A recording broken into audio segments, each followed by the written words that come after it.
पितृपक्ष में महाराज जी पिंडदान और तर्पण का क्या महत्व है? देखिए, वैसे तो हम सबके लिए नित्य प्रति श्राद्ध और नित्य तर्पण करने का शास्त्रीय विधान और आज्ञा है। तो हमें प्रतिदिन ही श्राद्ध और तर्पण करना चाहिए। आज के समय में लोग नहीं कर पाते हैं। विशेष रूप से 16 दिन हमारे पितरों के लिए ही समर्पित हैं। हमारे पितरों के लिए 16 दिन हमारे यहाँ दिए गए हैं कि ये 16 दिन आपको बाकी काम नहीं करना है। जैसे आप देखते होंगे, लोग कहते हैं ये 16 दिनों में कोई नई वस्तु नहीं खरीदना है, इनमें पूजा का काम नहीं करना है, इनमें अमुक कार्य नहीं करना है। ऐसा क्यों है? क्योंकि हमारे पूर्वजों ने अथवा हमारे ऋषियों ने ये व्यवस्था दी कि भाई ये 16 दिन बड़े पवित्र हैं हमारे पितरों के लिए।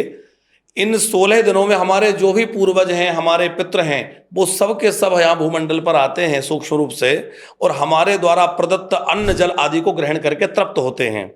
तो वो 16 दिनों में अन्य सब कार्यों को बंद करके, देव कार्य अथवा अलग अलग उत्सव आदि कर बंद करके, केवल ये 16 दिनों में हमें पूरे श्रद्धा से और पूरे समर्पण के साथ केवल पितरों के लिए कार्य करना चाहिए। उनके लिए खूब जलांजलि देना, उनके लिए अन्न देना, श्राद्ध करना, तर्पण करना आदि आदि कार्य करना चाहिए, जिससे हमारे पितृ खूब अक्षय तृप्त होकर के हमें खूब आशीर्वाद देकर के 16 दिनों के बाद विदा हों।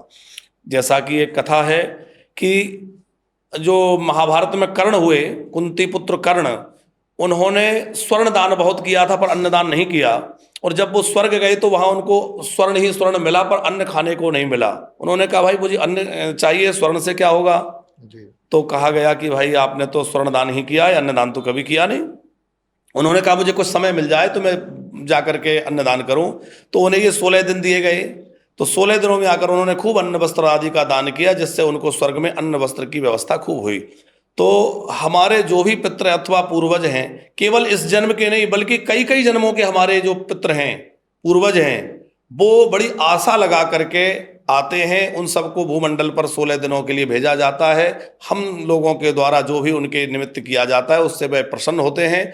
तो हम सब का कर्तव्य है कि हमारे पूर्वजों ने हमारे लिए इतना कुछ दिया है, इतना कुछ अपना किया है, तो हम भी बड़ी श्रद्धा के साथ 16 दिनों तक उनके लिए नित्य श्राद्ध करें, नित्य तर्पण करें, जल प्रदान करें, ब्राह्मण भोज कराएं, गोग्रास निकालें, गो आदि के लिए चारा डालें। तो नित्य श्राद्ध आदि ये 16 दिनों तक अवश्य करना चाहिए। जी महाराज जी। महाराज जी, हमें कैसा पता लगे कि हमें मतलब इनको पितृदोष है या नहीं है, ये कैसे पता चले? कुछ लक्षण उसके बताए गए हैं। जैसे आप भोजन करते हैं और उसमें बाल बार बार निकलता है, भोजन में बार बार बाल निकलना, यह पितृदोष का लक्षण है। आपको स्वप्न में बार बार अपने पूर्वज दिखाई देते हैं तो समझ लीजिए कि आपके घर में पितृदोष है। कोई आपके पितर आपसे कुछ चाहते हैं। आपके घर में लगातार कोई बीमार बना रहता है, बहुत उपचार कराने के बाद भी बीमारियां घर से नहीं जा रही हैं, तो ये पितृदोष का कारण हो सकता है। घर में धन की आय तो खूब है लेकिन धन की रुकावट नहीं हो पा रही है और आय से अधिक व्यय हो रहा है, तो भी ये पितृदोष का लक्षण हो सकता है। हम सबको इसके लिए उपाय करते हुए पितृदोष की शांति करना चाहिए। तो इसका महाराज जी उपाय क्या है एक्चुअली में? पितृदोष की शांति के लिए 3 चीजें हैं। एक तो श्रीमद् भागवत का मूल पारायण, दूसरा त्रिपिंडी श्राद्ध और नारायण बलि। विधि पूर्वक नारायण बलि, त्रिपिंडी श्राद्ध और श्रीमद् भागवत का मूल पारायण कराने से पितरों को अक्षय तृप्ति प्राप्त होती है और वह सदगति को प्राप्त होते हैं। तो पितृदोष घर से पूरी तरह से समाप्त हो जाता है।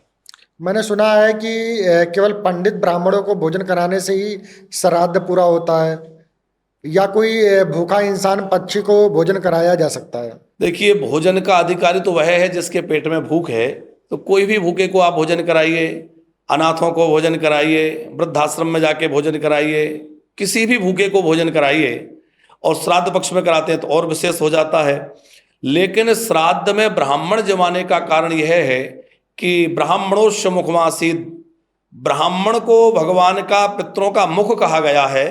तो हमारे पितरों को अन्न कैसे प्राप्त हो? भाई पितर तो अब हमारे सामने नहीं है, तो पितर किस रूप में आएंगे? तो ब्राह्मणों के रूप में ही हमारे पितर आते हैं। इसलिए ब्राह्मण भोजन कराना अत्यंत नितांत आवश्यक है। उसके साथ में आप खूब दीनहीनों को भोजन कराइए, भूखों को भोजन कराइए, भंडारा करिए, जगह जगह जाकर के आप प्रसाद भोजन बांटिए, वो बहुत अच्छी बात है।